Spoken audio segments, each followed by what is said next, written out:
Pac-Man is 35 this year, which is crazy because that's older than some of the parents of kids on the internet. Pac-Man, of course, had numerous follow-ups, all of which mainly stuck with the eat dots, go through mazes, run from ghosts formula. But somewhere along the line, someone thought we needed a direct sequel that was an entirely different game.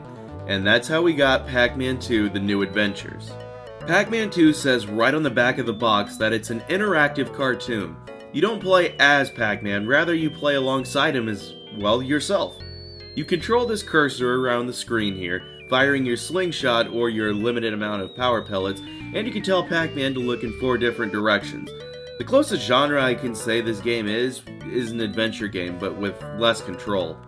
When they say interactive cartoon, Namco did several elements to get this right, the biggest being the sprites and the visuals overall.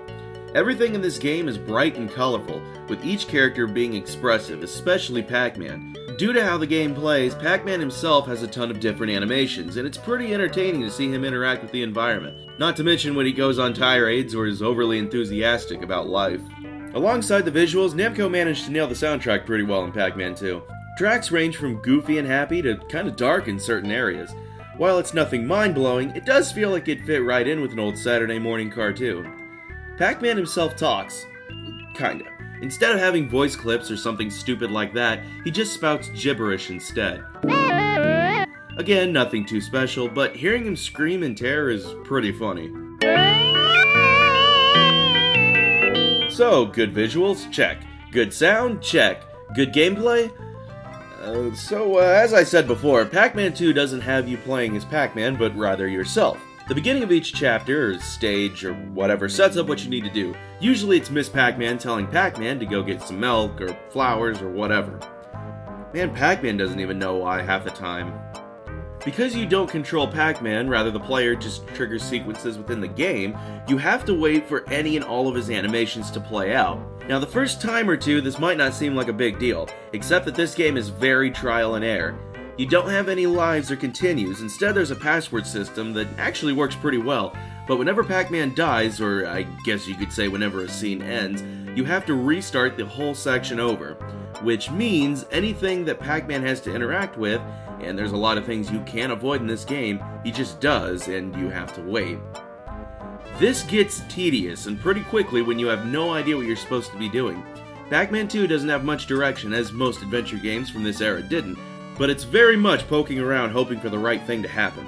Because you have to replay the scenes whenever Pac-Man bites it, the game stretches that searching aspect out even more so, and this all assumes you can get Pac-Man to do what you want. I mentioned earlier that Pac-Man has a range of emotions that are enjoyable to watch, but the problem is that they affect the gameplay. If Pac-Man is scared or sad, he'll walk slower, dragging the game out even more, and he'll be apprehensive to do things. And this can happen at the drop of a dime. One small thing, a sign or an animal, will freak Pac-Man out and then you'll have to perk him up again. Other times he'll get really angry for one reason or another, including at the player themselves. Again, it's neat that the game has so much to interact with, but when Pac-Man is in either of these moods, especially due to something the player did, he won't always listen to you. Seriously, he'll just blow the player off or refuse to function. The game literally tells you no. And while it is irritating when Pac-Man won't listen to you, it is pretty funny to see him start stomping around and just being a general ass to everyone who comes across his path. Pac-Man 2: The New Adventures is charming. It's the kind of game that's better watched than played, since that's basically what you'd be doing with it anyway. If you just enjoy poking around in games that have all sorts of Easter eggs and little secrets here and there, you may find Pac-Man 2 fun, but otherwise it's far too tedious to enjoy.